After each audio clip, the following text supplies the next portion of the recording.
Brick is one of mankind's oldest and most beautiful building materials. Brick evokes thoughts of impressive architectural masterpieces, elegant manners, and warm, comfortable homes. But the creation of each has hinged on one thing, the craftsmanship of the mason. And as every bricklayer through time has discovered, there is one thing that is fundamental to quality construction, a good set of well-maintained tools. These tools will vary from mason to mason, but some basics apply. Professional high-quality bricklaying tools are essential to the mason who wants to do the job right and in the shortest period of time. Some companies, such as Bond Tool Company in Gibsonia, Pennsylvania, specialize in the manufacture of quality tools for the masonry trades. Using tools provided by Bond Tool, let's take a look at what the professional bricklayer needs.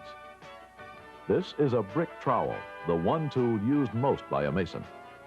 The 6 parts of a trowel are the point or toe, the blade, the heel, the shank, the ferrule, and the handle. Better trowels like this one are forged from one piece of high-grade steel. Stamped welded trowels are available, but because they readily warp and break, they're not recommended. The handle may be made from wood, plastic, or leather. The part between the handle and the blade is known as the shank. The handles usually have a metal band called a ferrule around the shank end. This adds strength and prevents the handle from splitting. In selecting a trowel, you should consider such things as weight, size, quality of the materials, construction, and angle of the handle to the blade. A good trowel will have a flexible, well-tempered blade of high-grade steel able to withstand long and hard use. Some masons use the edge of the blade to cut brick. However, trowels are not intended to cut brick. Using the trowel in this way voids the guarantee most companies give with their trowel. A good trowel will ring when struck, much like a tuning fork. The longer the ring, the better the grade of steel. A trowel should be sturdy, lightweight, and well-balanced. Brick trowels are available in lengths from about 10 to 13 inches and in widths from about 4.5 to 6 inches. There are 3 types of brick trowels normally used. These 3 types are known as the narrow heel London, the wide heel London, and the Philadelphia. As a rule, the narrow London trowel works well with standard-sized brick to spread long, narrow bed joints. The wide London or Philadelphia trowel works well for oversized brick or block, as they can hold additional mortar. There are some basic things to look for in a trowel before deciding whether or not it is the one for you. One thing to look for is a somewhat flexible or limber blade.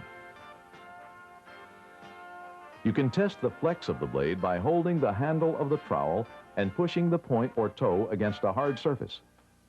Something else to consider is selecting a trowel with a blade that is positioned at a comfortable angle or lift. A simple way to compare the lift of 2 trowels is to line them up handle to handle. And most importantly, choose a trowel that feels well balanced and comfortable in your hand.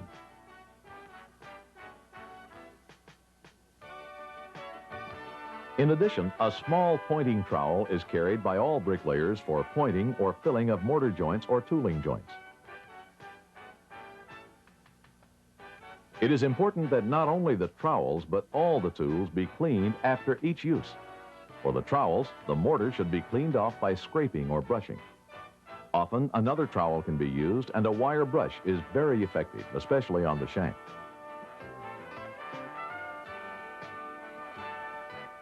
If water is used, be sure to dry the surfaces completely. Wood or leather handles should receive a light coat of linseed oil from time to time to prevent drying and splitting. Plastic handles require less maintenance and are very durable. When selecting a brick hammer, use guidelines similar to those used in selecting a trowel. Ideally, the head is made of quality steel, the handle made of a material of your choice, and the overall weight and size sufficient to fulfill your job needs. The brick hammer is available in various weights, but the most popular are between 15 and 20 ounces. The heavier hammers are used for block and stone work. Various types of handles are available on the hammers, including wood, which is the most popular, solid steel, tubular steel, and fiberglass. The handle selection should be based on personal preference and comfort. Always wear eye protection when using a hammer of any kind.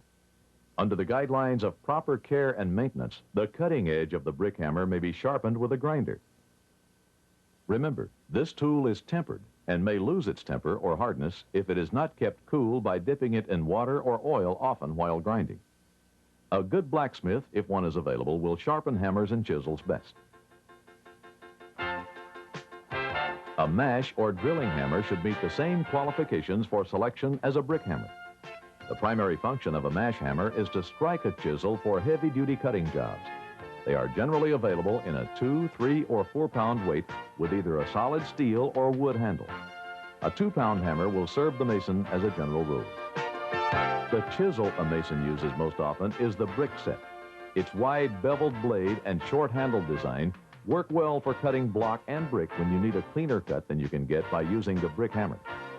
The most common width is 4 inches, although brick sets are available in widths ranging from 2.5 inches to 5 inches. The wider blade aids in making straighter cuts.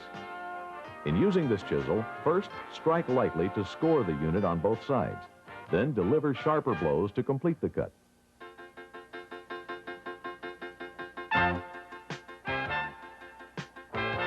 The bevel side of the blade should face away from the piece that is to be used and also face away from the mason doing the cutting. Remember, wear eye protection when cutting.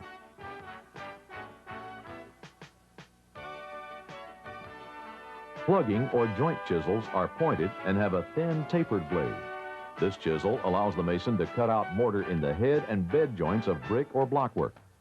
The direction in which the taper is turned will determine if the chisel goes in deep or runs shallow along the joint. Other types of chisels that masons will use from time to time are toothed, pitching, and masons. Chisels require a minimum amount of maintenance to keep them sharp and their heads rounded. Do not use a chisel that has a bird or mushroomed head. If the head can be ground back to the proper shape, the chisel can again be used. Otherwise, discard it. As with the hammers, always use eye protection and glove the hand holding the chisel.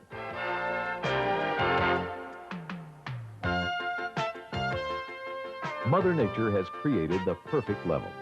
The surface of a body of still water is always truly horizontal. In the early days out west, pioneers who would meet to raise cabins and barns often used a glass or saucer of water to check the level of their work. Today, wood levels with brass-bound edges are a favorite of masons. Although they are available in various lengths from 18 to 72 inches, the two most popular sizes are the 24-inch and 48-inch levels. The long level is used for the majority of all plumb, level, and straight edge work performed by the mason.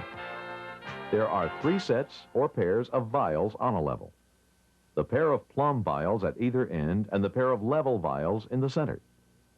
A vial is the curved glass tube which is partially filled with a fluid and contains a bubble. The level is in a true vertical or plumb position when the bubble is centered between the 2 lines in the plumb or end vials. Likewise, the level is in a true horizontal or level position when the bubble is centered between the lines in the level or center vial. Many vials are now filled with fluorescent fluid for better visibility. Levels are delicate instruments and could be knocked out of alignment by dropping or hitting them. Because of this, they should be handled like any precision instrument, with great care. While working, always hang or place them so they cannot be knocked over or dropped off the scaffold. When choosing your level, sight along the edges to look for any warpage. To determine its accuracy, locate a true vertical or plumb surface and a true horizontal or level surface. Hold the level against the vertical surface. The bubbles in the 2 bottom plumb vials should be centered between the lines. Rotate the level horizontally 180 degrees. The bubbles in the 2 bottom plumb vials should again be centered. Turn the level vertically 180 degrees and repeat the 2 previous steps.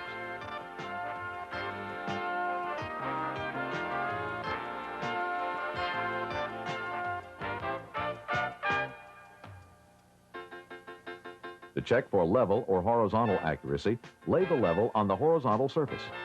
The bubble in the bottom vial of the set of level vials should be centered. Rotate the level horizontally 180 degrees. Again, the bubble should be centered in the lower vial. Turn the level vertically 180 degrees and repeat the 2 previous steps.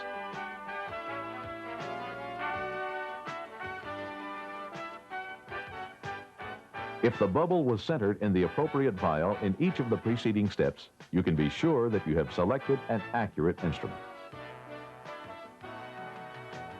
During use, you should re-examine the level at regular intervals to be sure it remains accurate. Always recheck the level after it has sustained a hard knock. Proper care of the surface area will extend the life of your level, as will proper use and storage. When finished with a level, you should clean it with a soft cloth to remove grit. Extra fine steel wool works with the most difficult areas of the wood and metal parts, but use a soft cloth on the glass vial covers. Occasionally, after cleaning, apply a light coat of linseed oil to the wood and metal parts only and wipe dry.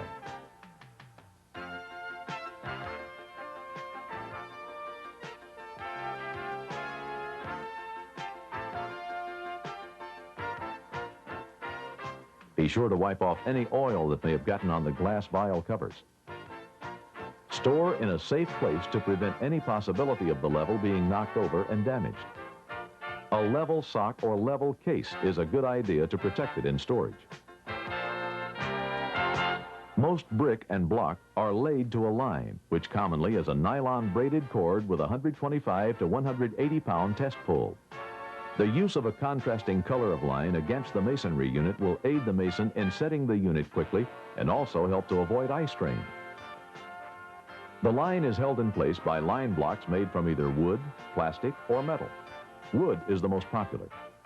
The wood blocks are inexpensive, readily available, and possess good holding ability. In some situations, line blocks cannot be used. Line pins are used in these cases. When using a line pin, be sure the pin is securely embedded to prevent the attached line from pulling it out and causing injury.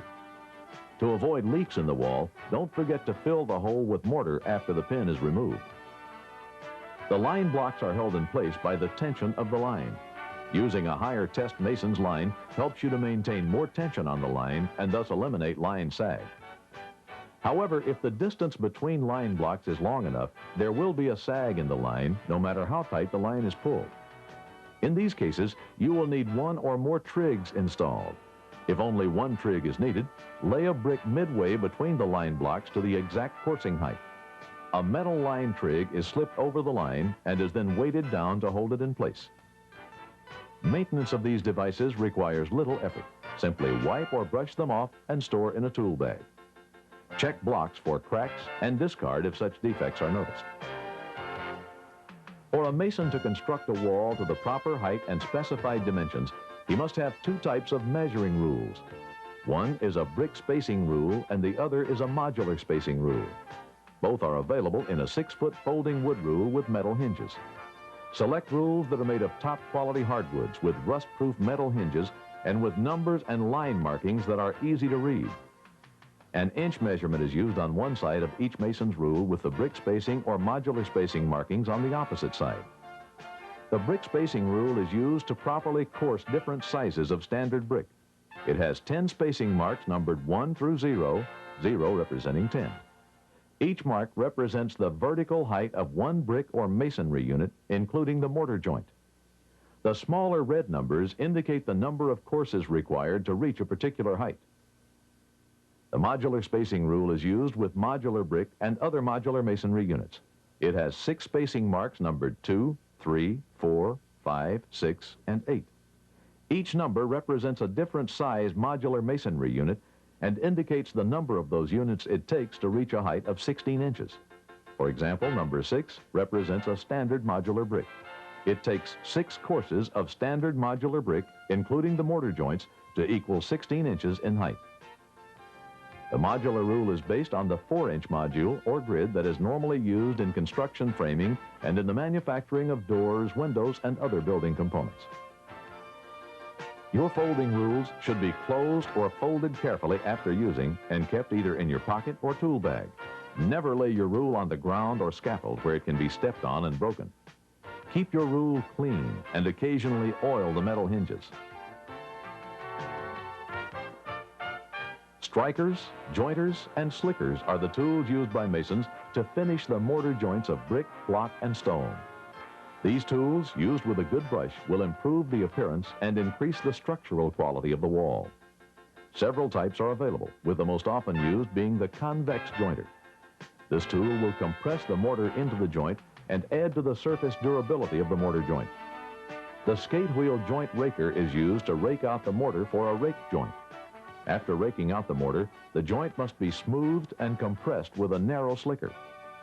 By adjusting the nail to different depths, the mason can change the appearance of the wall. When buying a tool bag, look for one that is well constructed, consisting of heavy canvas and rust-proof rivets. The bag should be large enough to hold all the tools required during a workday. It is important to keep your tools organized and protected from the weather. A good bag will have a heavy masonite bottom to take out the sag when filled. Straps across the top help secure the contents when not in use. A small inside pocket for items such as line pins, nails, pencils, and so forth is a good accessory to have. Selecting the proper clothing to wear is almost as important as selecting the proper tools. Clothes should be chosen for safety and comfort. Loose-fitting clothing could be very dangerous because it can snag or catch on scaffolding and other obstacles on the job site. Steel-toed shoes or boots that lace above the ankle will offer protection against dropped objects and turning your ankle from stepping on debris. Safety glasses are also a necessity. They not only protect the eyes when using a hammer or masonry saw, but also offer protection from splashing mortar and from dust and sand that might be blown around on the job site. Hard hats will be required on some jobs, especially on commercial job sites or on any job site where overhead work is being performed.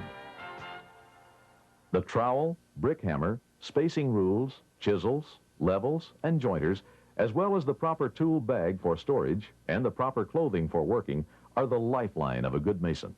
The selection of quality tools and the maintenance of these tools is the duty of a professional mason, the hallmark of a quality-oriented craftsman.